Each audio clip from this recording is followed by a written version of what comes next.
En nombre de la doctora Patricia Galeana, le damos la más cordial bienvenida a todos ustedes a este su curso, La legislación social de Venustiano Carranza. En esta ocasión nos acompaña la distinguida maestra Josefina Moguel Flores.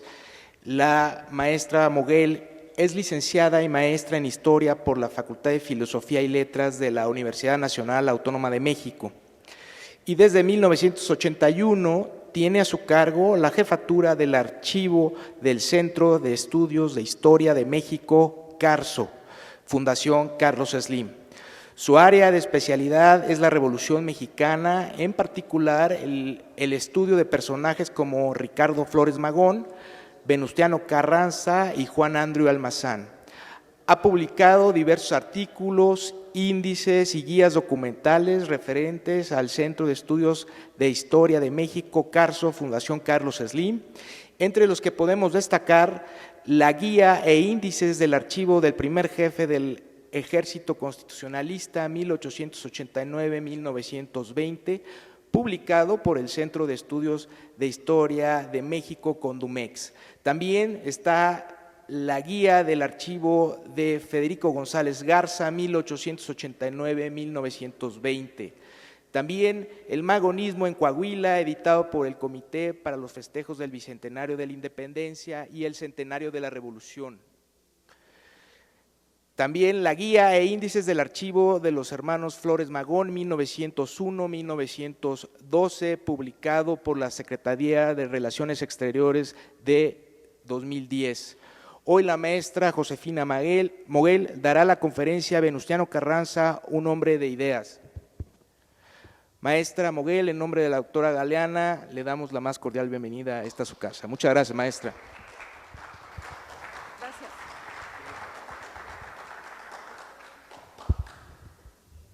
Buenas tardes. Gracias por su asistencia. Quiero agradecer a la doctora Patricia Galeana su atención de invitarme a este curso y también agradecer al doctor Francisco Javier Burgoa sus atenciones. En esta ocasión me han invitado para hablar de los ideales de Venustiano Carranza. Como ustedes saben, es un poco difícil establecer un vínculo con algún personaje tan importante como en este caso Carranza e intentar ver a través de su pensamiento las ideas que pueden hacerse acciones. Voy a permitirme leer parte del texto porque lo hice de una manera intrínseca para poder explicar y entender este pensamiento tan especial de Venustiano Carranza. Con respecto al significado de los ideales, si creemos que los ideales, el idealismo en síntesis representa el que los individuos aducen tener porque forma parte de su ser vivo y existe un concepto que les es común por poseer ideales que se estiman motor de la voluntad y de la inteligencia humanas. Sin embargo, no todos los individuos han podido beneficiarse de las circunstancias de compromiso con estos ideales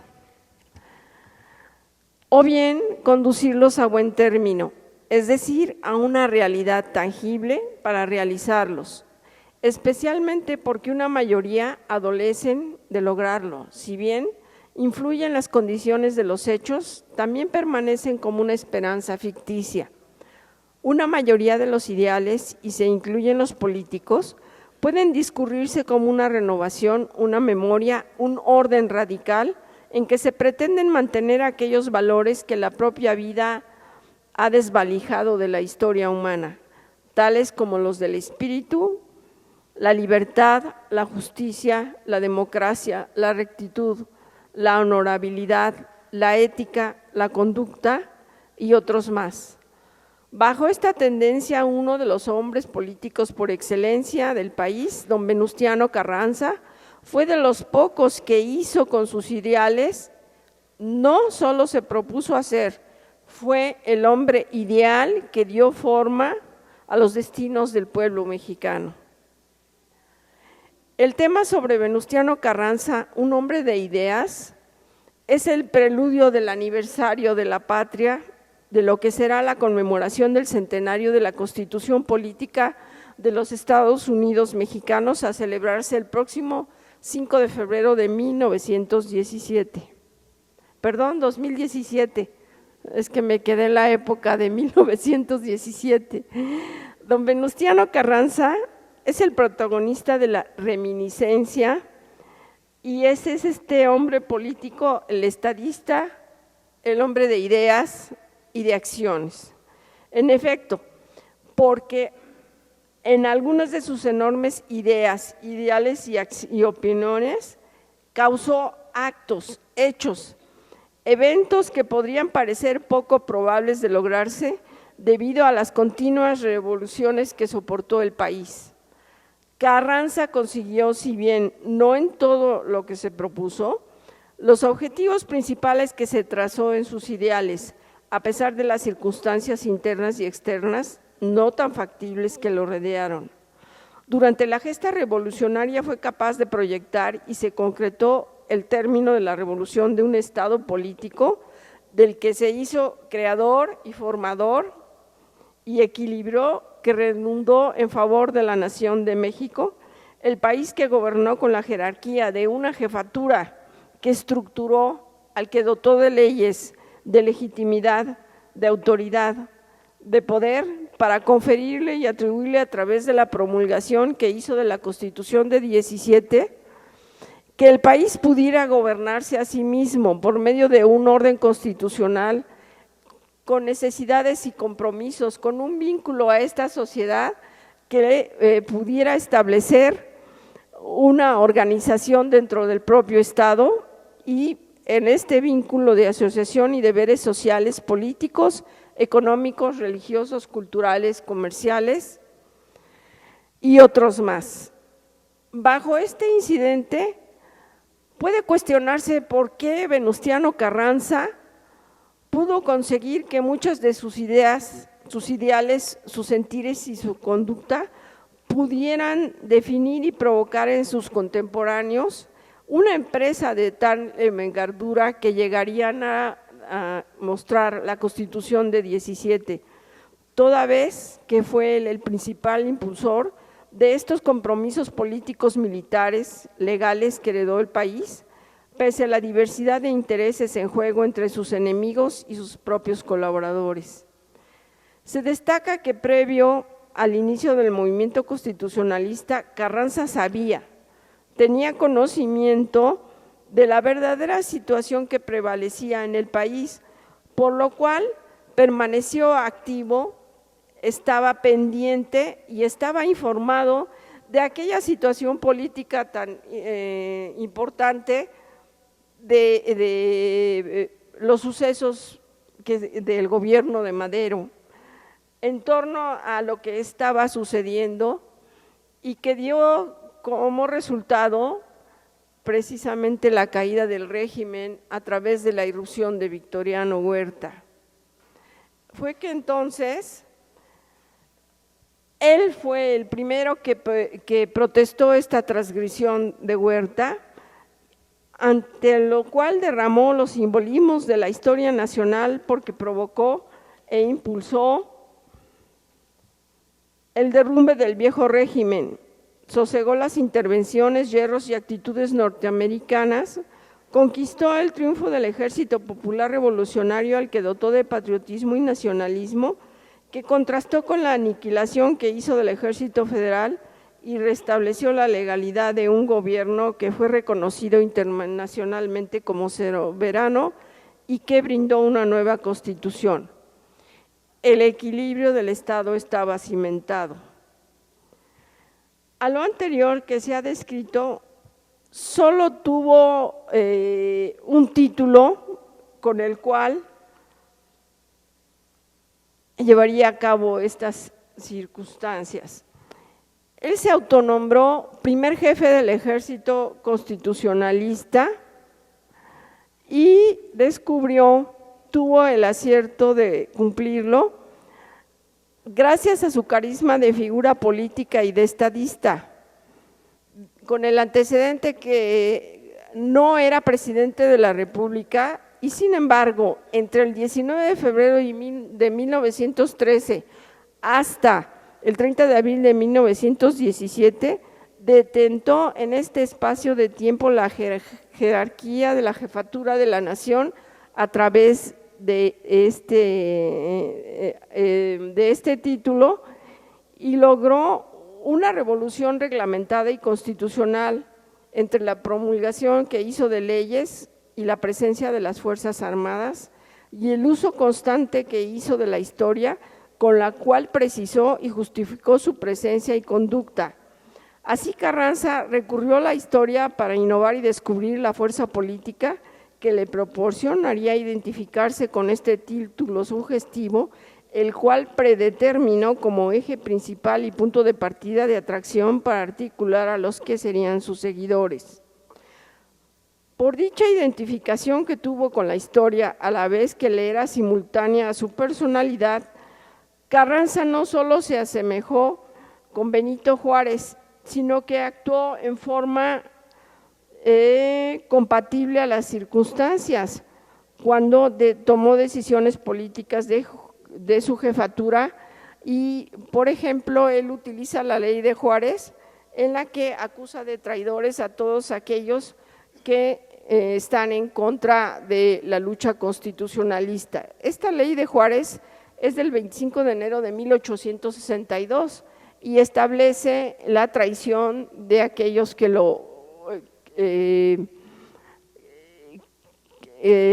que pelean en su contra. Desde luego, los primeros acusados de traidores van a ser Victoriano Huerta y sus seguidores huertistas, también los felicistas, después, por ende, tienen que ser Francisco Villa y desde luego Emiliano Zapata. Entonces, desde este punto de vista en el que Carranza detenta el poder, es él el quien ejerce estas leyes juaristas y quiere aplicar todas las leyes que conlleven las leyes de reforma para poder establecer el orden y el equilibrio legal que anteriormente no se tenía. Para poder hacerlo, Carranza utiliza, como he dicho, el título de primer jefe del ejército constitucionalista. ¿Y de dónde viene ello? Él definitivamente tuvo que tomarlo de Agustín de Iturbide, porque Agustín de Iturbide se decía primer jefe del ejército de las tres garantías, luego Carranza lo establece como primer jefe del ejército constitucionalista. Y la figura como tal es muy importante, porque con ella simbólicamente va a aglutinar las fuerzas revolucionarias. En este sentido, en esta autoinvestidura, sin ser militar, emitía la confianza de su civilismo para convencer e integrar a las Fuerzas Armadas cuyo origen provenía de fungir de cuerpos rurales. Esto es algo muy interesante porque su padre, que era don Jesús Carranza, el coronel Jesús Carranza, había servido en el tiempo de la intervención francesa a favor del gobierno de Juárez y él toma la idea de su propio pecunio formar cuerpos rurales para pelear contra los invasores. Carranza, joven y desde niño por supuesto también, entendió el compromiso que adquiría su padre y él transmitió esta idea a su propio beneficio político, de tal manera que estas fuerzas de cuerpos rurales de la Federación lo apoyaron a él cuando él fue el gobernador constitucional del Estado Libre y Soberano de Coahuila de Zaragoza. En este sentido, estos cuerpos rurales llegarían a formar el ejército de Carranza bajo esta lealtad. Él utilizaría ello porque hay que establecer una fuerza armada de apoyo para poder llevar a cabo las ideas sociales. Entonces Carranza, en este sentido, entiende que este nuevo ejército lo sublima, lo sube de cuerpos rurales a ejército, lo tienen que apoyar y tienen que lograr a través de ellos esta unión revolucionaria. Él destilaba patriotismo. Sí, ya se nos fue Carranza. Si es tan amable, por favor. ¿Podrán ver ustedes en la imagen la representatividad del primer jefe como tal? Así salió. Gracias. Él ya está adscrito en este título que ejerce. En apariencia es una chaqueta militar, pero no lo es como tal. Él es un personaje civilista, pese a la indumentaria, porque puede ser contradictorio, pero no lo es. No se puede percibir del todo, pero los botones tienen el águila constitucionalista y suelen ser bañados en plata o en oro. Él aquí está con esta vestimenta. Carranza desde el primer momento quiere simbolizar no solo su jefatura como tal, sino la unión revolucionaria que necesita. Carranza es el primer jefe de un ejército y aquí que también le llama constitucionalista. En este juego de títulos y palabras y simbolismos históricos están las ideas plasmadas de lo que él quiere para el país, porque él entiende perfectamente que para que pueda haber una constitución, tiene que tener el apoyo de las Fuerzas Armadas para llevarla a cabo. Y él tiene que tener esa jefatura porque tiene el mando del ejército y justificar con esta Fuerza Armada la fuerza política de un Estado para darle a ese Estado un equilibrio político, militar y legal. Esos son los tres simbolismos más relevantes en este momento. Este ejército constitucionalista y las milicias hechas ejército pugnarían por esta constitución. En este momento es la constitución vigente de 1857, pero él está peleando por una nueva causa constitucionalista hacia una nueva constitución, porque considera que tiene que ser reformada. Este es el fundamento de la revolución que va a ser contra Victoriano Huerta, el establecimiento de una nueva constitución. Por eso se llama movimiento constitucionalista y ejército constitucionalista. ¿Por qué? Porque hay un orden legal que fue quebrantado por Huerta y por el propio Ejército Federal. Luego entonces Carranza pretende ganar un triunfo político como primer jefe y un triunfo armado por medio de un nuevo ejército. Con este título cimenta su jefatura y con ella dirige a un distinto ejército para sostener una nueva constitución que va a decretar un Congreso Constituyente, quien a su vez va a resguardar la propia investidura presidencial de Carranza.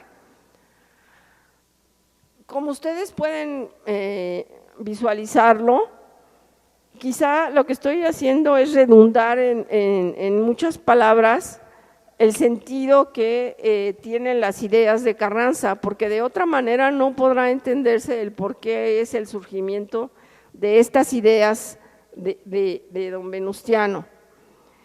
Carranza queda inmerso como primer jefe y presidente entre dos constituciones, la de 57 como primer jefe y después la de presidente será como con la Constitución de 17 y le van a conferir esta situación histórica que va a ser legítima y política. Carranza, en síntesis, tiene las tres plataformas descritas: la jefatura, el ejército y la Constitución. y son producto de sus ideas políticas.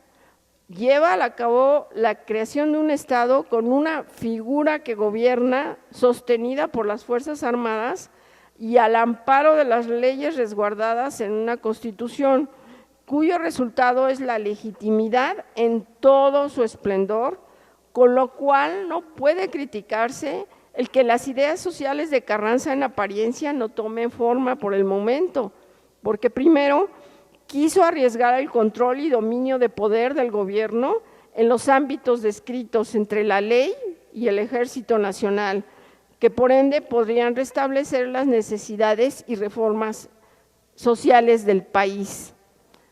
¿Cómo va a lograr estas necesidades sociales? Establece, a lo largo de la historia de México, hay una generalidad de los planes que se han emitido por diversas circunstancias en época y lugar, si bien se promulgan a favor de un caudillo, en contra o desconocimiento de otro. Se denota la característica principal de una lucha por el poder, aun cuando abunden en ellos programas, reformas, artículos o propuestas comprometidas por quienes lo firman, en supuesto beneficio de sectores sociales del país, la nación y la patria. De esta idea parte Carranza para llevar a cabo su propósito de cumplir con los ofrecimientos programados en lo que llamaría el Plan de Guadalupe, en el que se hizo evidente que estudió el plan de la América septentrional llamado Plan de Iguala, en el que proclamó Agustín de Iturbide la independencia del país el 24 de febrero de 1821. Hasta donde tenemos noticias, este es el primer plan que se establece en el país. Y Carranza, al igual que Iturbide, reviste su causa de la que sería su bandera, un símbolo de su revolución, el Plan de Guadalupe, que por principio lleva el nombre, lo mismo que el Plan de Iguala, de un lugar geográfico en donde fue expedido, asunto que le permite quedar en un registro que se hizo invariable en el tiempo a su paso por la historia. Cuando llega a la hacienda de Guadalupe en Monclova, Coahuila, el nombre de Guadalupe se asocia también a la simbología guadalupana de la historia del país y desde luego la lucha de la justa causa que se proclama. El Plan de Guadalupe va a ser la plataforma de despegue de la lucha revolucionaria en el norte del país, que se va a extender a toda la República. Carranza fue quien dictó y redactó el Plan de Guadalupe en 7 artículos, en el que simbolizó su pensamiento político. Por tanto, el plan puede considerarse político, mismo que ha sido criticado por la falta de lineamientos sociales, pero a favor de ello podríamos argumentar que también fue social, porque Carranza, mediante este plan, tenía la pretensión de cristalizar el gobierno que estaba haciendo cargo, que ya estaba vacío del poder, del conocimiento que haría de Victoriano Huerta. Con esta razón se le permitiría establecer un nuevo gobierno que por ende pertenecería al pueblo. Luego entonces sí puede considerarse de alguna manera una parte popular. En ese sentido, los mexicanos podrían contar con un gobierno propio, porque pronto protegería sus derechos y les otorgaría una justicia social. El Plan de Guadalupe, en él, Carranza desconoció en los 3 primeros artículos a Huerta como presidente de la República, a los poderes legislativos, judicial de la Federación y a los gobiernos de los estados que hubieran reconocido a los poderes federales de la actual administración. En estos 3 puntos, es evidente que por su repudio a los poderes representados, el propio Carranza asumió el protagonismo histórico que por ende reforzaría su investidura. El plan que Carranza dictó a su secretario particular, Alfredo Breceda, no lo firmó porque él prefirió darle la oportunidad a estos jóvenes oficiales de los cuerpos irregulares y que eran tenientes, capitanes mayores, eran oficiales, eran de los regimientos libres del norte, de Morelos, así se llamaba el regimiento Morelos, cuerpos regionales, los carabineros de Coahuila, y esto lo hizo sin perder su dignidad como primer jefe del ejército, porque estas fuerzas armadas estaban establecidas para que ellas derrocaran al gobierno usurpador.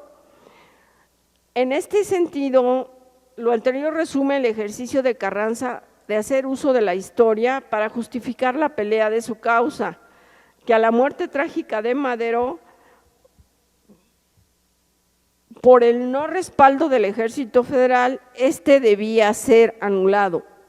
De inmediato lo enfrentó a otro ejército, pero legal, y que estaba en efervescencia con revolucionarios norteños, quedaron conformes en que Carranza fuera el único conductor nacional que pudiera justificar la realización del orden legal fracturado a través de la Constitución de 57, como se ha reiterado. En las funciones que Carranza asumió como primer jefe, detentó de ejercer a la vez como gobernador del Estado Libre y Soberano de Coahuila de Zaragoza. Luego entonces, él no deja de establecer sus funciones de gobierno como gobernador de Coahuila y como primer jefe. ¿Por qué lo hace? Porque él como gobernador de Coahuila tenía un proyecto de constitución que no logró terminar por las razones de la decena trágica en favor del país, pero quiso dar cumplimiento de la ley de las armas para derrocar al gobierno de Huerta.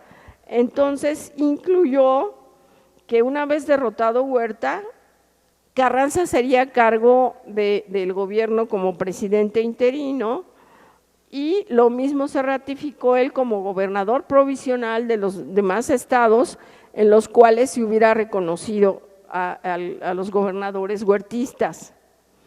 En este sentido, el Plan de Guadalupe se enarboló como la bandera de la revolución política y armada del movimiento constitucionalista, aunado a que le da una legalidad muy importante en las actas del Congreso del Estado de Coahuila, porque el 19 de febrero de 1913 se establecen en 2 artículos el reconocimiento que se le hace a Carranza como jefe de las Fuerzas Armadas para que él pueda llevar a cabo la revolución, justamente para establecer el orden que había sido quebrantado, y en ese sentido el Plan de Guadalupe se convierte en la ley suprema en los momentos actuales. Muchas gracias.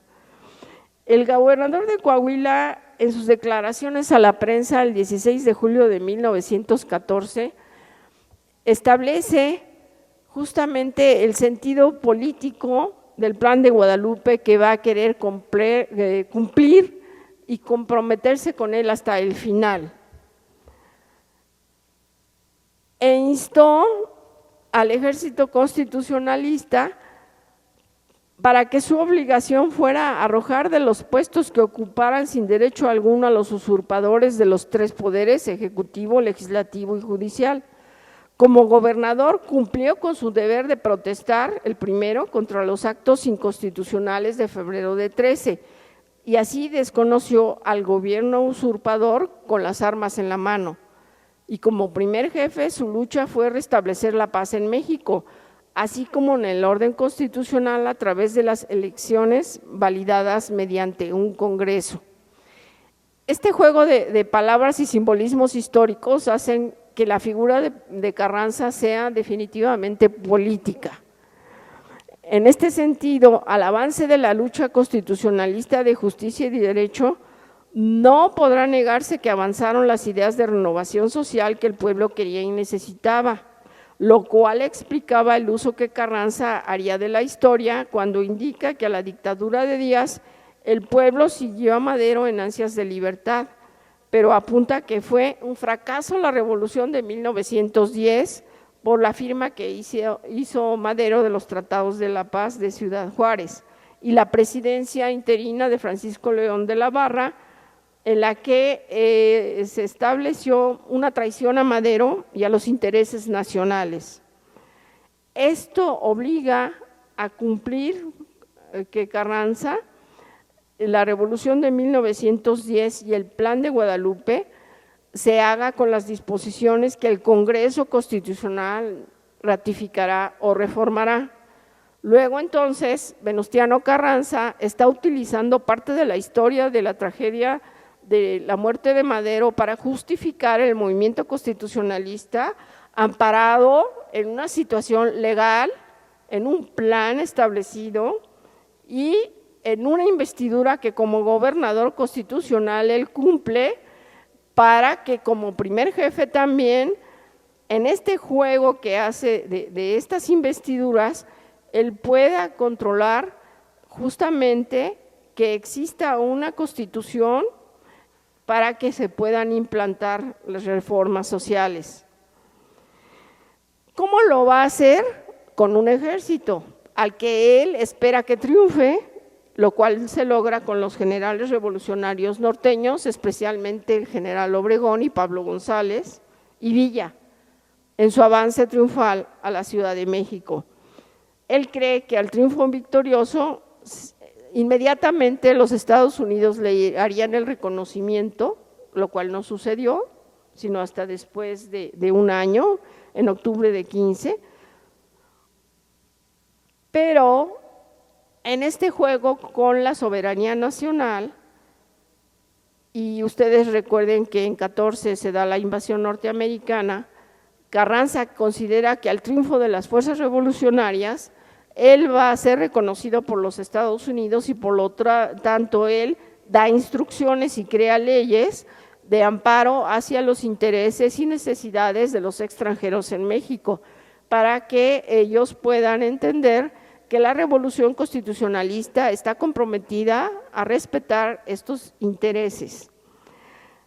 Entonces, aduce su investidura como primer jefe de este gobierno que se está estableciendo y obliga a estos extranjeros a que consideren esa figura, esa investidura que tiene él de primer jefe, precisamente para que aquellos gobiernos extranjeros, aún aquellos que apoyaron a Victoriano Huerta, lo consideren a él como la figura política importante a la cual pueden dirigir cualquier reclamo, y acepta a los extranjeros de manera extraoficial.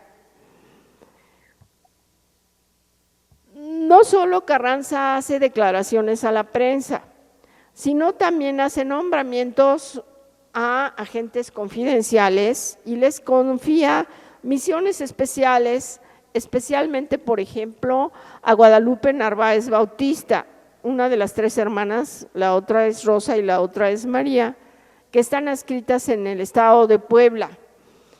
A ella la nombra agente confidencial y a través de ella hay un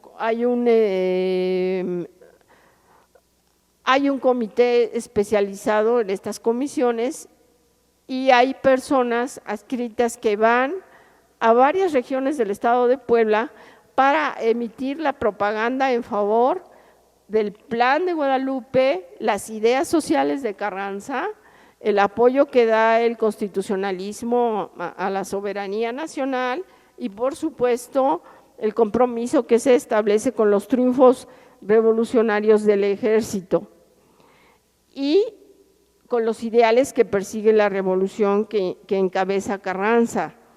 Entonces, ellos están informando constantemente de todos los avances que tiene el constitucionalismo hasta que finalmente el gobierno de Washington reconoce el gobierno de Carranza. Y al mismo tiempo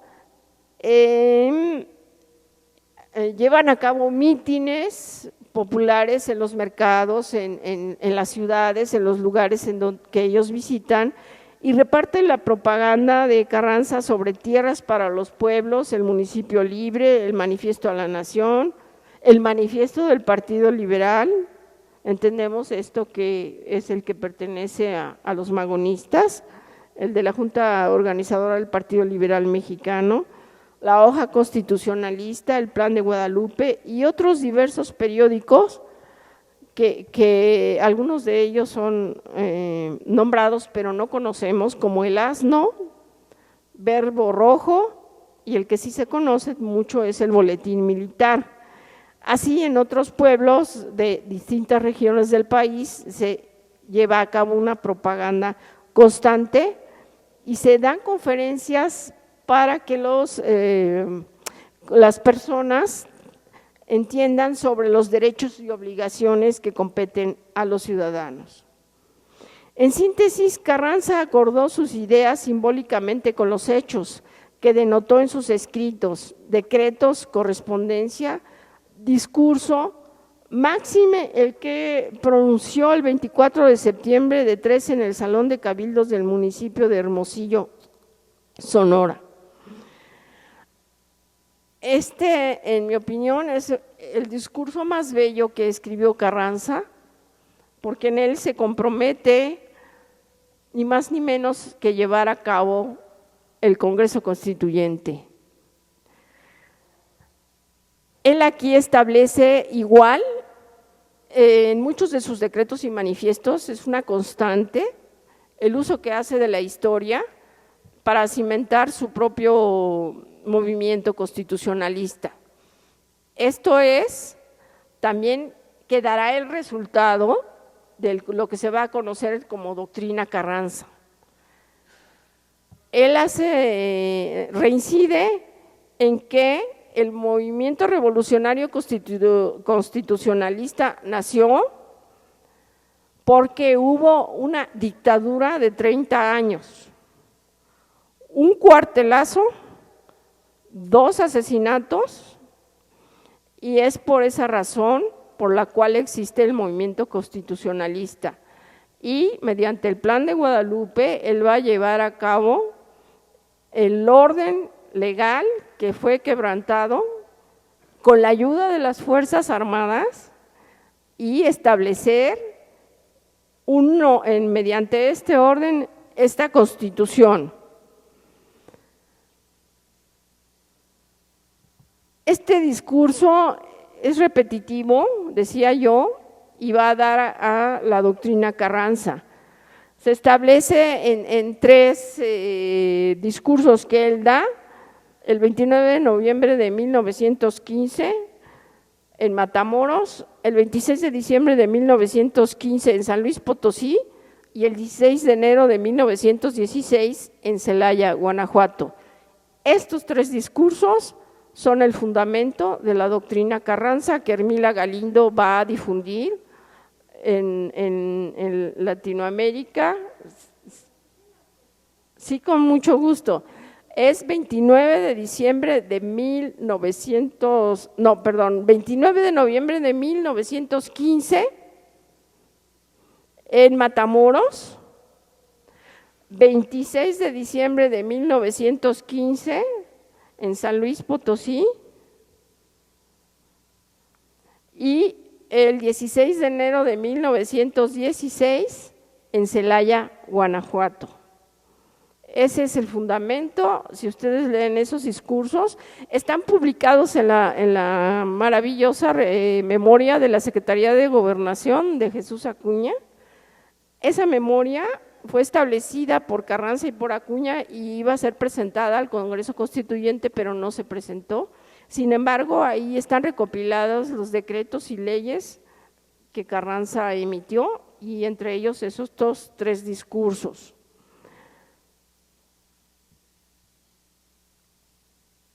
Para Carranza, en este discurso de Hermosillo, ahí plasmas las ideas sociales para él más sagradas. Finalmente, Carranza concibió que como era jefe supremo del ejército constitucionalista, por ende, las Fuerzas Armadas leales que lo apoyaron harían uso de las armas para instituir la legalidad, y él también, hombre de leyes, provocaría el reforzamiento del Estado y su soberanía en un Congreso que revalidara aquellas instituciones que cayeron justamente en la ilegitimidad, así como la representación política del hombre que estuviera al mando del poder y se llevaran a cabo la realización de las reformas sociales.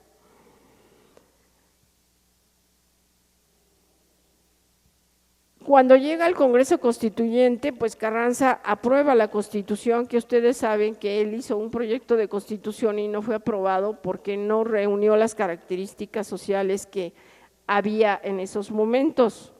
En este sentido, la presencia de Pastor Roa fue muy importante porque él logró que el Congreso Constituyente, que era más político a instancias de Carranza, se volviera ya de las razones sociales e importantes que todos conocemos. Pero evidentemente los ideales de Carranza se plasmaron en esta Constitución. Esos ideales que se plasmaron están simbolizados en porque Carranza entregó la histórica reliquia que es una pluma fuente de oro liso, la pluma con que firmó el Plan de Guadalupe en la Hacienda de Guadalupe el 26 de marzo de 13. Con esa pluma se firmó la nueva Constitución. En este sentido, el Plan de Guadalupe provocó ser la bandera de reivindicación y de honor para restablecer las instituciones públicas que habían sido holladas por Huerta. Y se dan discursos en los que participa Francisco Múgica y hace el reconocimiento del significado del Plan de Guadalupe. Puede decirse en conclusión que la pluma con que se firmó el Plan de Guadalupe el 26 de marzo de 13 y que entregó el primer jefe del ejército constitucionalista Venustiano Carranza para que se usara y se firmara la Constitución de 17 por los constituyentes en Querétaro, significa que Carranza cumplió con sus deberes y compromisos políticos, históricos, patriotas y nacionalistas. Lo mismo hicieron los congresistas, porque no solo estamparon sus nombres como constituyentes, sino que supieron interpretar los ideales de quienes firmaron el Plan de Guadalupe, dictado por Carranza. Las revoluciones políticas que Carranza propició las forjó él mismo y las contuvo en dos impulsos a la vez, el de las armas y el de los ideales, con los cuales ejerció el control de las instituciones nacionales, pese a que corrió los riesgos que soportaba dar apertura a una nueva revolución posterior a la de 1910 contra Huerta, quien el 18 de febrero de 13 dio inicio a una intrusión ofensiva para llegar a la presidencia de la República, sin importar hechos sangrientos como los asesinatos de Madero, su hermano Gustavo y María Pino Suárez, José María Pino Suárez. Carranza acopló la tragedia maderista para construir sus ideas y sus acciones hacia el acta del Congreso de Coahuila y el Plan de Guadalupe, en que si bien no lo suscribió ninguno de los dos, es irrefutable que él precipitó la reconquista de los valores institucionales y legítimos. Comprendió que al enfrentar a Huerta, aún con el apoyo del enemigo que lo fue, el Ejército Federal, podría obtener una derrota definitiva y unido por una mayoría de conciudadanos a quien Carranza constituyó en un ejército popular que pronto reclamaron los territorios invadidos por el huertismo, de los cuales los federales serían desalojados. Carranza puso de manifiesto las características de su movimiento desde el inicio del conflicto y situó en claro que la supuesta derrota del Estado y la representación que ostentaba del gobierno legítimo y constitucional como gobernador no fueron afectados por la confusión huertista. Carranza planeó una victoria armada ideal para que las acciones de su proceder no fueran exclusivamente políticas, sino también de reformas sociales, y menos que se considerara que su único objetivo habría sido su ascenso al poder, Con el título de primer jefe generó el sentido de autoridad y de poder constituido en la revolución.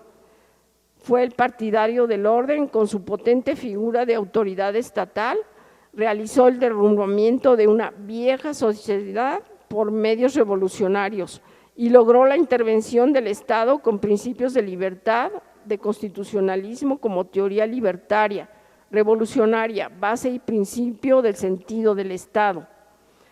Carranza asumió el valor ético y moral cuando se midió la lucha revolucionaria. Se dio cuenta de que no había mando ni orden y solo podría cambiarlo por decretos, por leyes dictadas en forma adecuada a las circunstancias, reformas sociales con bases más equitativas para el funcionamiento del país. Tuvo que ganarse el respeto a su autoridad, así como impulsó muchos de los proyectos que habría dejado como gobernador de Coahuila. La síntesis del ideal de Carranza es la Constitución de 1917, que se traduce en el fortalecimiento de una figura presidencial que ostenta el derecho de un poder centralizado y lo ejecuta por la autoridad que representa, resguardado por las leales Fuerzas Armadas. La Constitución permitió el funcionamiento del Estado mexicano y fue el Congreso Constituyente el que desempeñó la función coordinadora del gobierno constitucionalista que Carranza ejerció. En su ideal, Carranza cumplió y consumó su obra política porque hizo entrega a la nación de varios triunfos y victorias. Él pudo, gracias a él, a pesar de varias revoluciones e intromisiones extranjeras, obtener el equilibrio del país. En el comienzo de su historia con el acta del Congreso del 19 de febrero y el Plan de Guadalupe, en el juego político que fraguó de mover tres piezas, un presidente de la República, un Congreso y un ejército, los reparó en el lado contrario de otra historia, pero la vencedora con otro presidente que fue apoyado y reconocido por otro Congreso y otro ejército, todos nuevos, regidos por la Constitución de 17, quizá su herencia más preclara. Con ello, Carranza dio término a la revolución a pesar de no haber vencido del todo a sus enemigos, pero logró que se implantaran las reformas económicas, sociales, legales y políticas que él mismo afirmó eran la finalidad de la revolución. Y no olvidemos que el inicio de la Constitución dice que es el primer jefe del ejército constitucionalista encargado del poder ejecutivo de la nación, el que decreta la proclamación de la Constitución del 5 de febrero de 1917. Si quieren seguirla reformando, tendrán de todas formas que respetar que es el primer jefe del ejército constitucionalista quien la decreta. Muchas gracias.